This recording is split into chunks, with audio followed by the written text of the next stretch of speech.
Thank you very much. Thank you. Please. Thank you all very much. I know that you've been lectured at and spoken to, and a lot of things are going on, and I feel sorry for you, but don't worry, I'm going to make a speech too. It's great to see all of you here. Before I forget, I want to remind you to keep a spot open on your calendars right after the November election. I'd like to have the pleasure of welcoming back the new superstars of 1982.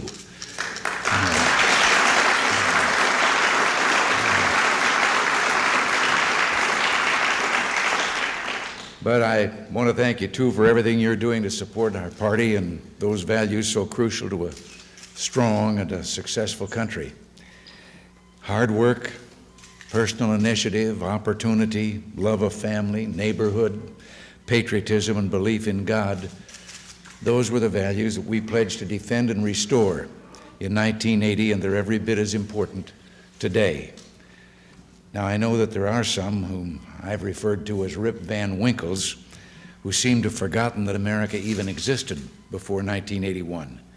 They subscribe to the Big Bang Theory, where the whole universe suddenly came into being through a great explosion.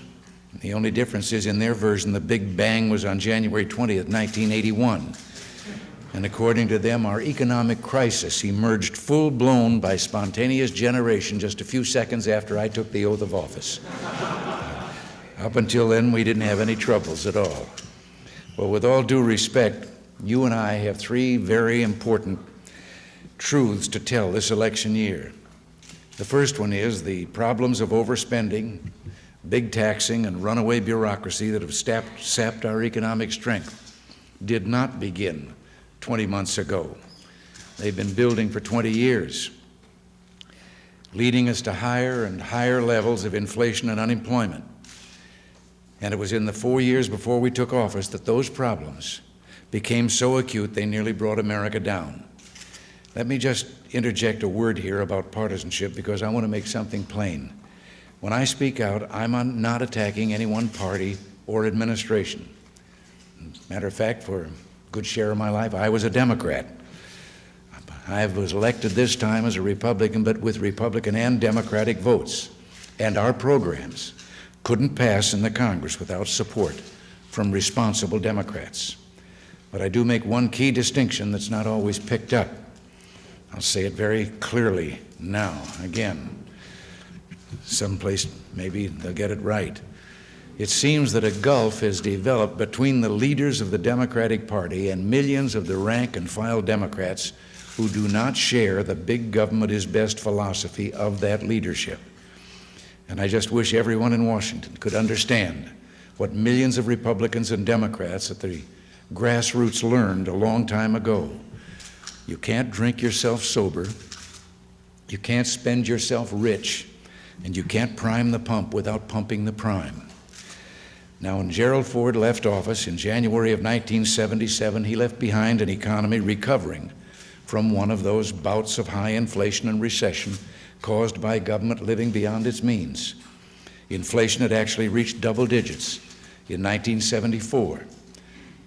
But by 1976, it was back down to 4.8. The prime rate was under 7%. You could get a home mortgage for 9%, and consumers could afford auto loans. Then we took a giant step backward, spending like there was no tomorrow, opening the floodgates of printing press money. Government pushed inflation all the way back up to 18% in January of 1980. 1979 and 1980 witnessed back-to-back years of double-digit price increases, the first time that had happened in over 60 years. We saw the national debt climbing to $1 trillion. Interest rates soared to an unbelievable level. 21.5% was the prime. That was the highest peak in more than a century. And for the first time in our history, productivity dropped 2 years in a row. The savings rate plunged, the rate of increase in industrial production dropped every year, and the rate of increase in the gross national product dropped 3 years in a row. Taxes on the people actually doubled, in the 5 years before we came to Washington. People were hit with the single highest peacetime tax increase in the history of the Republic. That was passed in 1977. The government sat back while inflation kicked taxpayers relentlessly into higher tax brackets.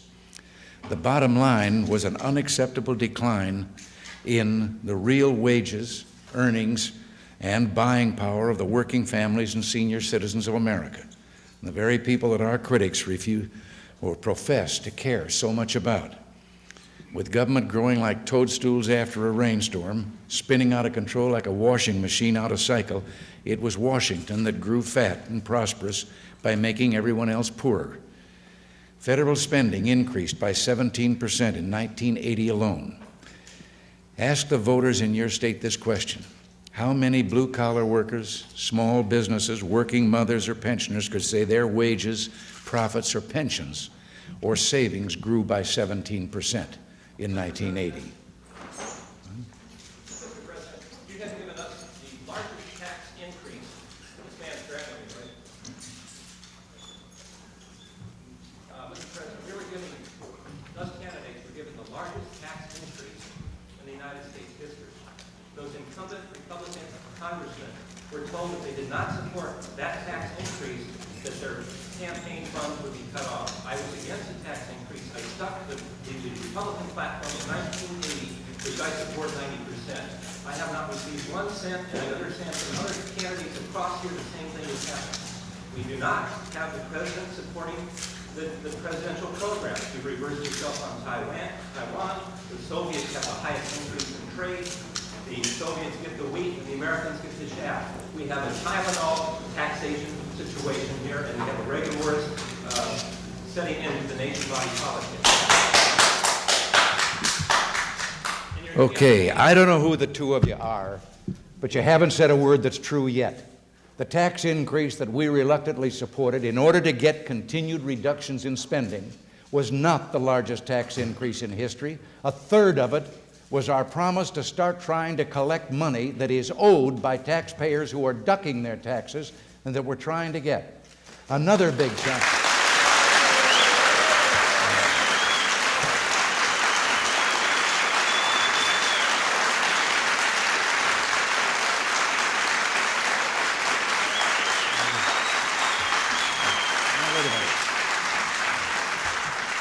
And maybe I'm glad that you brought this up, because another large chunk of that tax increase had to do with Christmas tree ornaments that were hung on our tax program by opponents in Congress, who then saw a chance to get a little gravy for their own district or whatever faction they wanted to support. And in order to get the tax cut that we wanted, we had to take those Christmas tree ornaments. And a lot of those are what we cut. You now have 83 of those. Don Reagan has mural lynches picking up real estate offices throughout the country. You have Citibank starting with savings and loans. You have Arm & Hammer taking over Citicorp. You have a small, elite, rich, the Council on Foreign Relations and the Trilateral Commission that totally funds your organization and your White House. All right, and I thought this was for Republican candidates.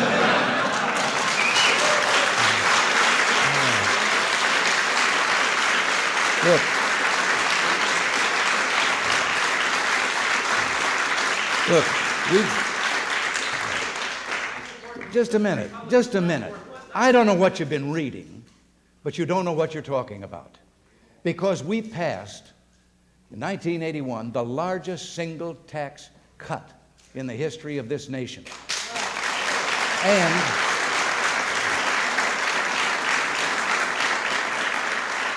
And in spite of the tax increase, shut up.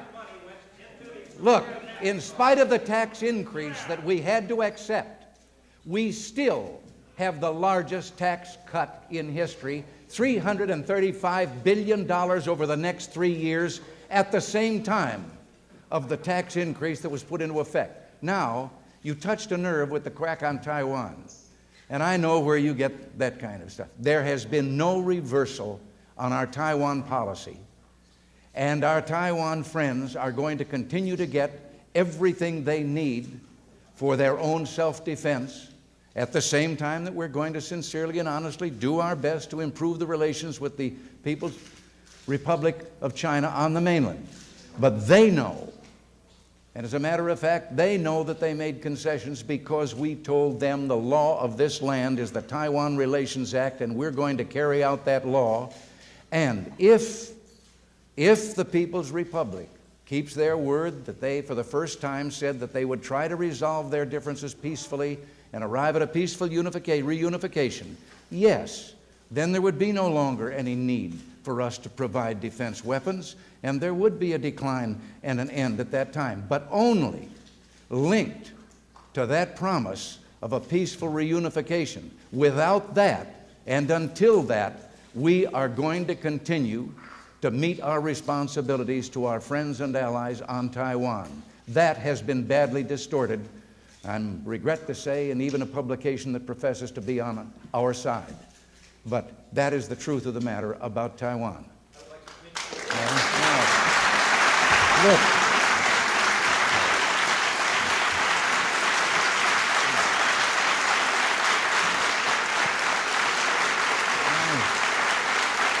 Thank you.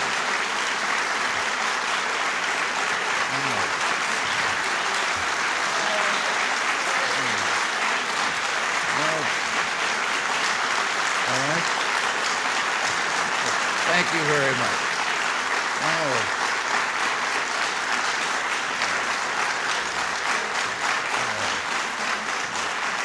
Now, if you don't mind, I'll try to find my place and go on here. But let me make one thing plain in this election here. There's no morality in the misery that caused the policies or caused by the failed policies that I've been talking about of our opponents. Inflation is the greatest enemy of all the people and of our hopes for economic growth. It is at the bottom of the problems that we're trying to solve. Those who help tax and spend this nation to the brink of bankruptcy should be the last ones delivering lectures on the most fair, effective way to end the crisis. Who can remember any other time in this country when we faced double-digit inflation, $1 trillion debt, 21.5% interest rates, and the highest peacetime tax burden in our history, all at the same time? Yet that's exactly the situation that we inherited 20 months ago. And just think of it, because of that $1 trillion debt, as some of you who've been dealing with the problem know, the government must now spend $110 billion this year just to cover the interest. There's great talk about $100 billion deficits. Well, there wouldn't be any deficits if there wasn't a $1 trillion debt. Today, nearly 11 million people are out of work, and I share their frustration. Every American should be shocked at the economic chaos which created today's needless results. It's agonizing to me that there isn't a quicker, easier cure for this terrible economic illness that was so long in the making. But here's the second important truth that must be told. From our very first day in office, we've been working hard to undo the wreckage that was left behind, and we're beginning to succeed. We've pulled America back from the edge of disaster. We're not as far along as I'd hoped we would be, but we're better off than we were 20 months ago. The same neglected problems that were dragging us down into the recession in 1980 are being confronted today and paving the way for recovery. You know, the great Western leader Winston Churchill once said that when a train's running on the wrong track downhill, you can't try to stop it by building a brick wall across the track. You have to slow it down, then go in reverse back to the junction so you can switch it over to the right track. And that's what we're doing. Our first urgent priority was to beat down double-digit inflation. Until people are convinced inflation is coming down and will stay down, they'll demand higher and higher rates of interest to keep the dollars that they lend from losing value while they're out on loan.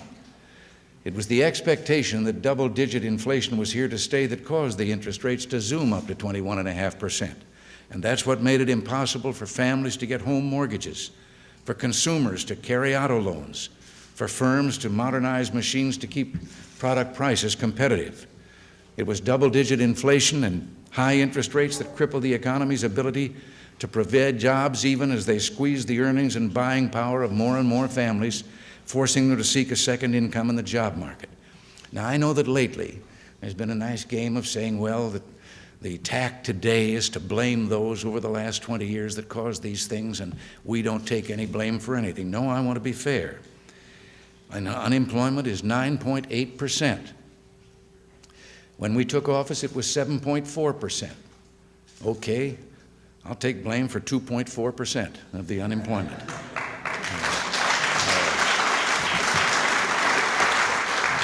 And if, as everybody is worried about, that it goes to 10%, well, then I'll take blame for 2.6%. But we seem to be the only ones that are really on track in government today. When I say we, I mean the Republicans in the Congress in both houses and ourselves, plus some responsible Democrats who are not following the leadership of their party. We seem to be the only ones that are trying to solve not just the 2.4% that's come along in the last 20 months, but the whole 9.8% until we get everyone who wants a job back working in this country.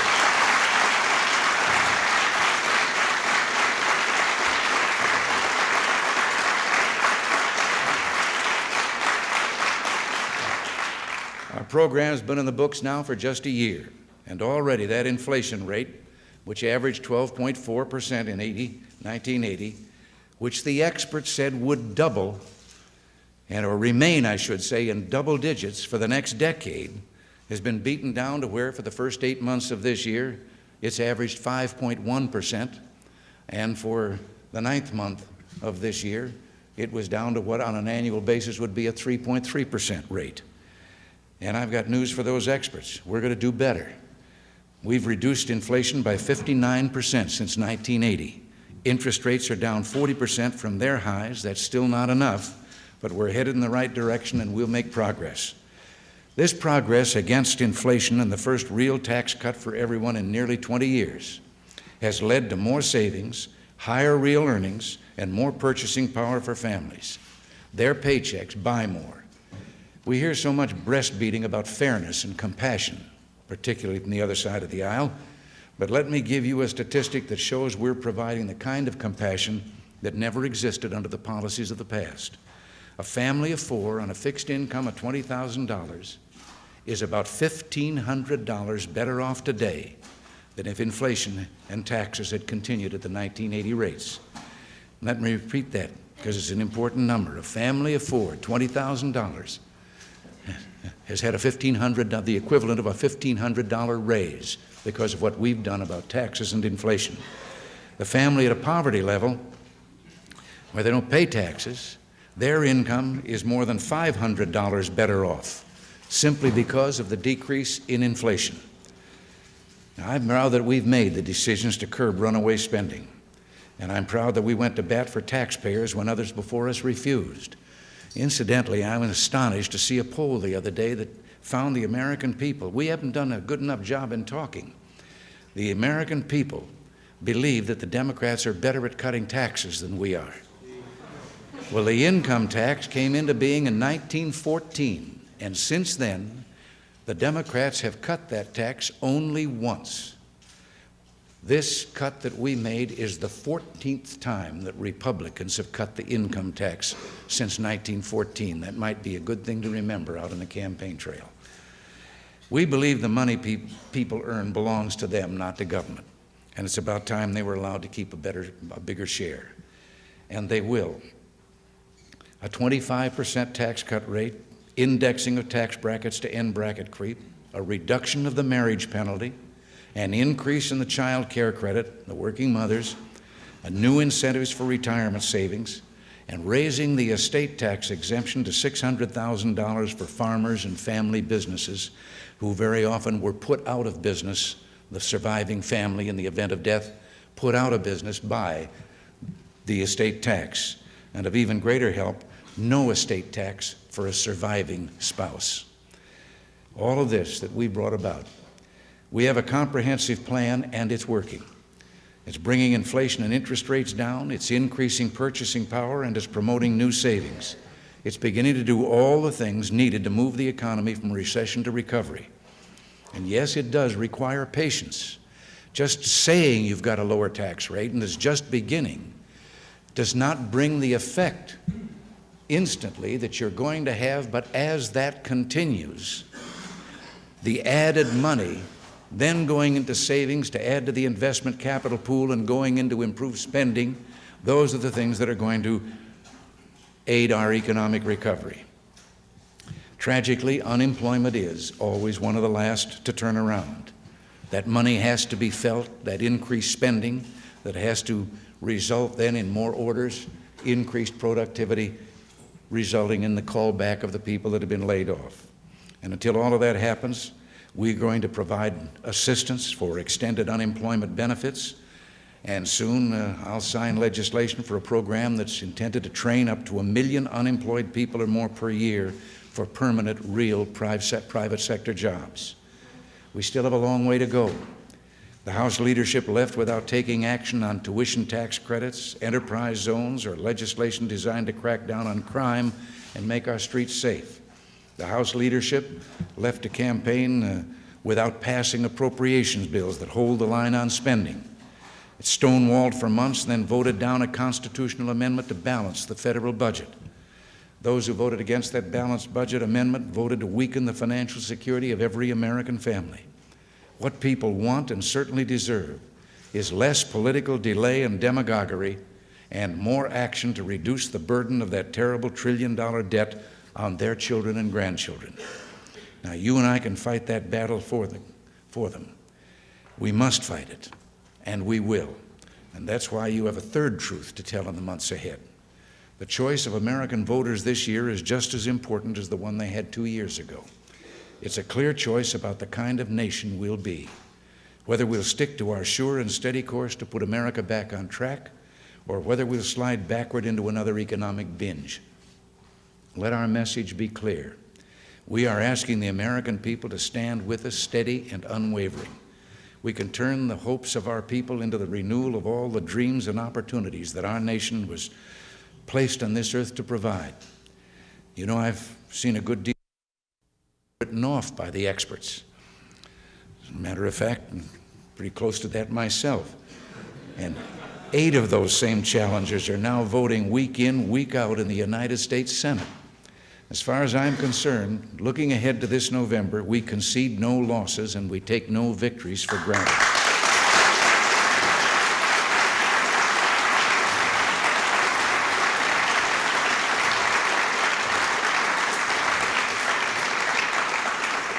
And let me tell you one other thing I know for sure. We go into this final stretch of the campaign season with 4 great assets: good candidates, good organization, good funds, and unlike our opponents, we keep even with an historic tradition that is typical of the Republican Party. Those funds come from a broad base of small givers across the nation, contrary to the misconception that is so widely voiced about us. We're not the party of the fat cats. For more than 25 years, we have topped the other party in the number and the amount that we get from small contributors.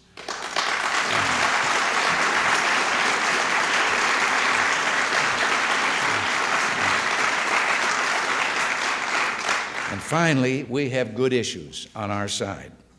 I believe with all my heart that today America is stronger than it was 2 years ago, stronger economically, militarily, and yes, even morally.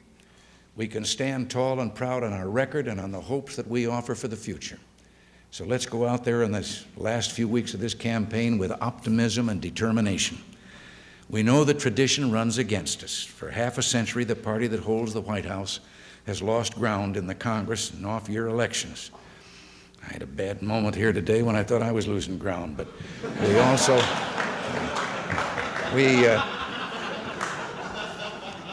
we also know that our party, as a party, our numbers are smaller than those of the opposition.